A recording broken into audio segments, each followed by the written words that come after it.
พี่มั่นใจว่าทุกคนเคยเจอคนแบบนี้ในชีวิตนะคะคนที่เรามองเขาแล้วเรารู้สึกว่าเฮ้ยเขามีจุดยืนในชีวิตของตัวเองมากๆเขารู้ว่าตัวเองชอบอะไรเขารู้ว่าตัวเองไม่ชอบอะไรแล้วเขาก็สามารถตัดสินใจสิ่งต่างๆได้แล้วเขาก็มีความสุขกับสิ่งที่เขาเลือกด้วยซึ่งทุกคนรู้เปล่าว่าการที่เราจะเป็นคนแบบนั้นน่ะมันไม่ได้ยากเลยคือมันไม่ง่ายแต่มันก็ไม่ยากนึกออกเปล่านั่นก็คือการที่เราอะแค่เลิกเป็น people pleaser คือเอาจริงๆทุกวันเนี้ยเวลามีคนถามเราว่าแบบเฮ้ยเราอยากกินอะไรบางทีแบบอัตโนมัติเลยอะเราก็อาจจะตอบไปว่าเฮ้ยอะไรก็ได้ซึ่งคนที่เขาไม่ได้เป็น people pleaser อะเขาอาจจะไม่ใช่อะไรก็ได้เขาอาจจะบอกไปว่าเฮ้ยโอเคอยากกินอาหารญี่ปุ่นอยากกินอาหารไทยคืออย่างน้อยเขาพูดความต้องการตัวเองออกมาหรือบางทีมันมีอะไรบางอย่างที่เราไม่ค่อยอยากทำเลยเรากลับตอบไปว่าอุ๊ยได้ค่ะทำได้ค่ะ แล้วสุดท้ายแล้วอะเราก็รู้สึกว่าเราไม่มีความสุขกับตัวเลือกนั้นของเราแล้วพี่บอกเลยนะว่าความแตกต่างของคนที่เป็น people pleaser กับคนที่เขาไม่ได้เป็น people pleaser แล้วอะมันไม่ใช่แค่เรื่องของนิสัยมันไม่ใช่ว่าเขาเก่งกว่าเราเขาแบบว่ามีความสามารถมากกว่าเราคือมันไม่ใช่เลยซึ่งการที่เราเป็น people pleaser นะคะหรือการที่เราอะชอบเอาใจคนอื่น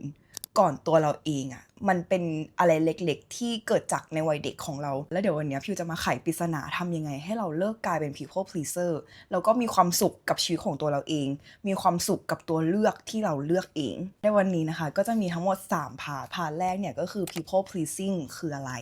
แล้วสาเหตุเนี่ยมันมาจากอะไรพาร์ทที่2นะคะก็จะเป็นเช็คลิสต์ให้ทุกคนเช็คว่าตอนเนี้ยตัวเองกำลังเป็น people pleaser อยู่หรือเปล่าแล้วก็พาร์ทที่3พาร์ทสุดท้ายนะคะก็คือ5วิธีในการที่เราจะเลิกเป็น people pleaser ได้โดยที่เราไม่ต้องรู้สึกผิดพาร์ทแรกนะคะ people pleaser หรือว่าการเอาใจคนอื่นเนี่ยมันคืออะไรแล้วสาเหตุของมันอะคืออะไรหลายๆคนอะอาจจะเข้าใจผิดนะคะว่าการที่เราเป็น people pleaser หรือว่าการที่เราชอบเอาอกเอาใจคนอื่นอะมันเป็นพฤติกรรมที่ว่าเอ้ยเราใจดีมันเป็นพฤติกรรมที่ว่าเอ้ยเราเป็นคนมีน้ำใจกับคนอื่นแต่จริงๆแล้วตรงเนี้ยมันมีความแตกต่างระหว่างที่เราอะเป็นคนที่ใจดีกับการที่เราอะเป็นคนที่ชอบเอาอกเอาใจคนอื่นความใจดีคืออะไรมันก็คือความใจดีที่เราอยากจะทำให้คนอื่นจริงๆโดยที่เราไม่ได้รู้สึกว่าสิ่งเนี้ยมันเดือดร้อนตัวเราแต่ว่าการที่เราเอาอกเอาใจคนอื่นเนี่ยบางทีแล้วอะเราลืมนึกถึงตัวเองว่าเราอยากจะทำสิ่งนี้จริงๆไหมหรือเราแค่ทำให้เขารู้สึกว่าเขาพอใจกับการกระทำนี้ของเราในเชิงจิตวิทยานะคะเขาเรียกพฤติกรรมแบบเนี้ยว่า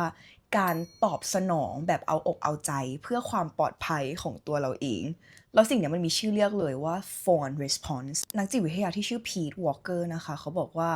การตอบสนองอันเนี้ยก็คือเป็นส่วนหนึ่งเวลาที่เราอะรู้สึกว่าเราไม่ปลอดภัย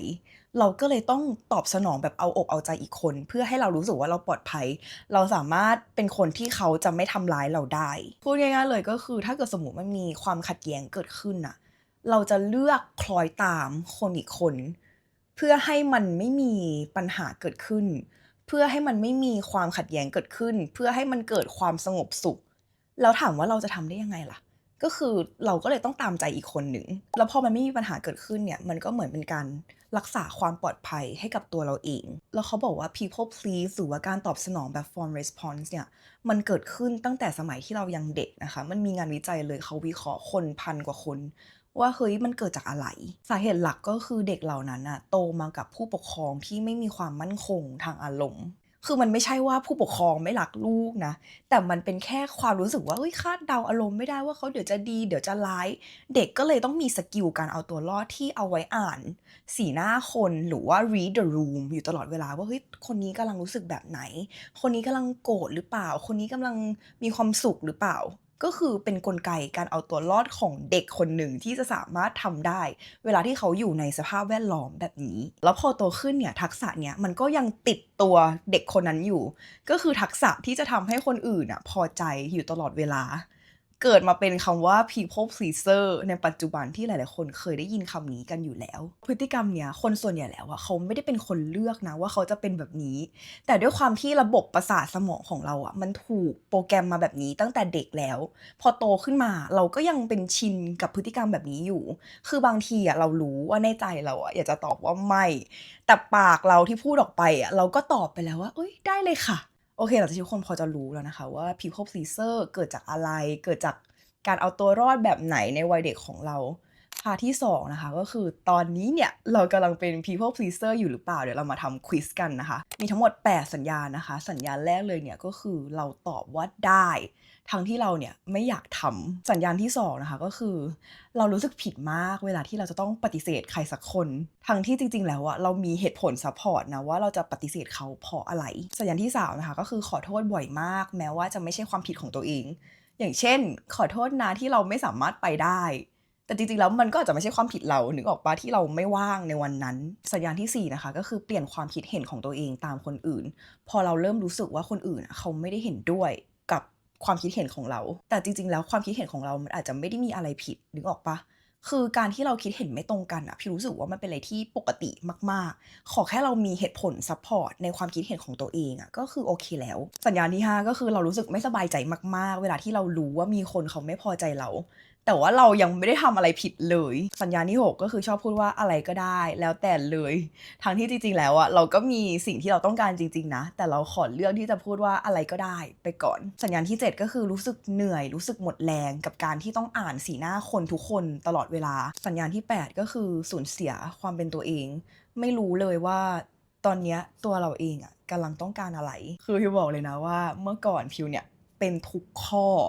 อ1ถึงข้อ8คือพิวเป็นทุกข้อแบบจริงๆแล้วพิวรู้สึกว่าโอ้โหพิวเหนื่อยมากอะทุกคนแล้วพิวรู้สึกว่าเฮ้ยการที่เราสามารถเลิก people please คนอื่นได้อะมันทำให้ตัวพิวมีความสุขกับชีวิตพิวมากขึ้นมากๆโดยที่มันไม่จำเป็นที่จะต้องเป็นอะไรที่เห็นแก่ตัวเลยแต่เราแค่ต้องมีความเห็นใจตัวเองนิดนึงอะใครที่ตอนนี้เนี่ยเช็คลิสต์ทุกข้อเหมือนพิวในอดีตนะคะก็ไม่ต้องตกใจคือพิวพูดจริงๆว่าเรื่องเนี้ยเป็นปัญหาแล้วก็เป็นเรื่องที่คนทุกคนรอบตัวพิวเจอซึ่งพิวรู้สึกว่ามันไม่ได้เป็นอะไรที่แปลกเลยมันเป็นเรื่องปกติมากๆที่เราจะเป็นแบบนี้ซึ่งนั่นก็คือจุดประสงค์ที่พิวทำคลิปนี้ขึ้นมานะคะในพาร์ทที่3นะคะก็คือ5วิธีทำยังไงให้เราเลิกเป็น people pleaser ได้โดยที่เราเนี่ยไม่รู้สึกผิดกับตัวเราเองวิธีแรกเลยนะคะก็คือให้เราคิดก่อนที่เราจะตอบคือด้วยความที่ปากของเราเนี่ยบางทีมันอาจจะพูดไปโดยอัตโนมัติว่าอุ๊ยได้เลยค่ะเดี๋ยวจัดการให้ค่ะแต่จริงๆแล้วอาจจะไม่อยากทำไงคือคนที่เป็น people pleaser อะสมองเขาก็จะประมวลผลอัตโนมัตินะคะตอบไปโดยอัตโนมัติว่าเฮ้ยเราต้องรีบทำให้คนเนี้ยพอใจโดยทันทีวิธีแก้ก็คือเราก็แค่พูดว่าอุ๊ยเดี๋ยวขอคิดดูก่อนนะคะเดี๋ยวตอบกลับไปนะคะแค่นี้พอคือเราต้องคิดก่อนเพราะว่าสมองเราเนี่ยอาจจะต้องการระยะเวลาประมวลผลนิดนึงว่าเฮ้ยเราอยากทำสิ่งนี้จริงหรือเปล่า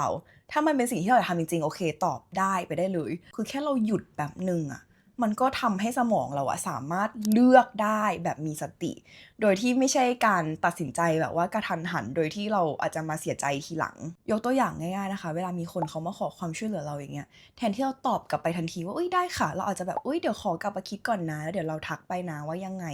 คือแค่เนี้ยก็พอแล้วเหมือนให้เวลากับตัวเองสักนิดนึง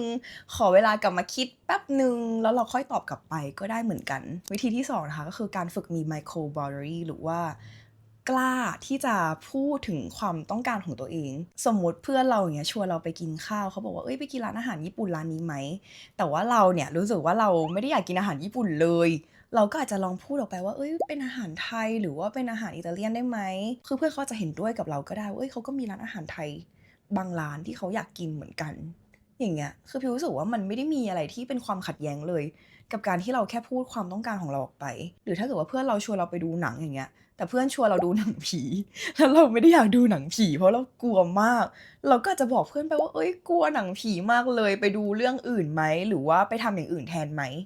เนี่ยมันก็ได้เหมือนกันคือการที่เราคอมมิวนิเคตกับเขาการที่เราสื่อสารกับเขาอะมันไม่มีคำว่าแย่ลงอะพิวรู้สึกว่ามันมีแต่คำว่าดีขึ้นเพราะสุดท้ายแล้วเราแฮปปีเขาก็แฮปปีถ้าเกิดสมมุติเราฝืนใจตัวเองไปในสิ่งที่เขาเลือกทั้งที่เราไม่ได้อยากไปอะ ทุกคนคิดว่าสีหน้าท่าทางอารมณ์ตอนที่ทุกคนอยู่กับเขาอะมันจะเป็นยังไงมันอาจจะเป็นสไตล์อมทุกข์หรือเปล่ามันอาจจะเป็นสไตล์นอยเงียบๆหรือเปล่า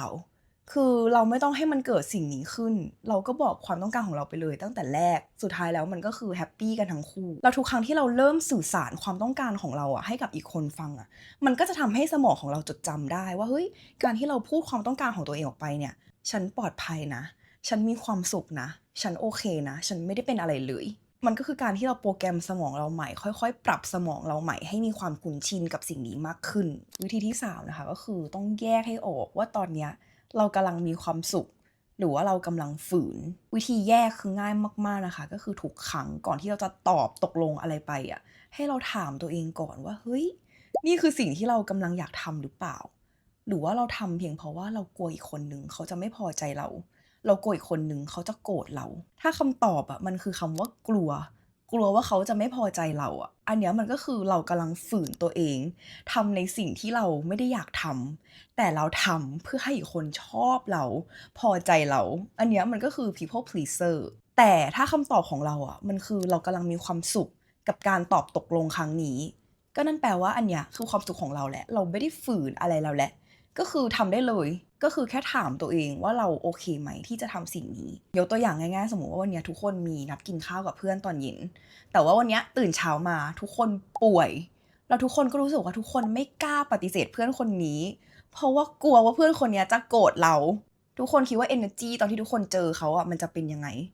แล้วเพื่อนสุดท้ายแล้วเนี่ยติดโรคจากเราไหมลองคิดดูว่ามันมีผลดีหรือว่าผลเสียมากกว่ากัน แค่นี้เลย อย่างที่4นะคะก็คือเราต้องมีความเห็นอกเห็นใจตัวเราเอง คือให้ทุกคนคิดอยู่เสมอว่าความต้องการของเราอะมันก็สำคัญเท่ากับความต้องการของคนอื่น คือพิวรู้สึกว่าคนที่เป็น people pleaser อะหลายๆครั้งอะเขาจะคิดอยู่ตลอดเวลา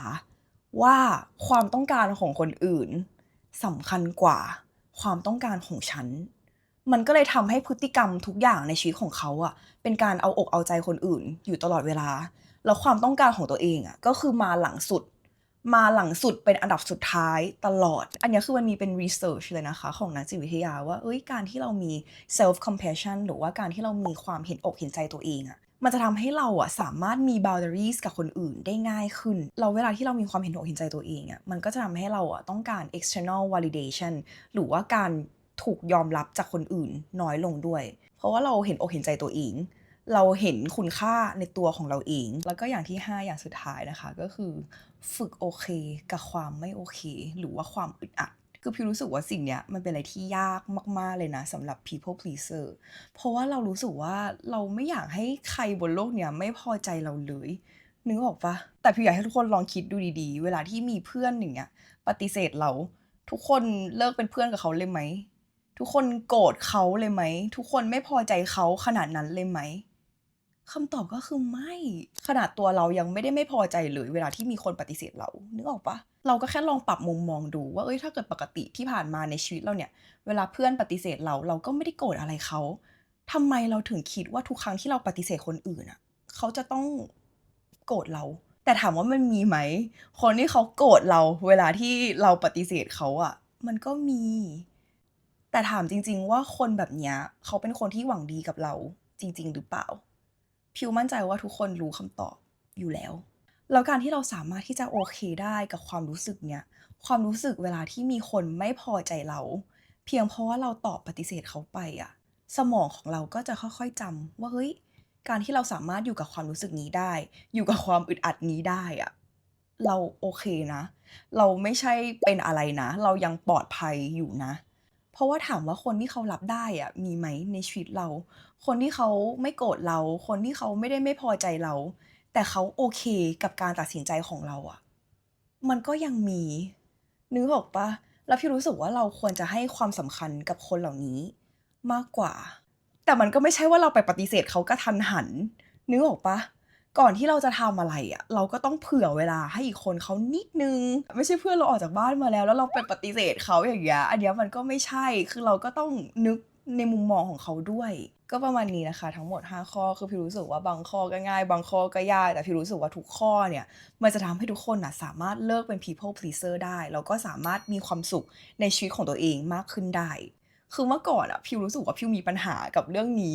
มากๆแบบมากๆจริงๆแล้วพิวไม่รู้จะทำยังไงอะมันเหมือนพิวต้องแบบพยายาม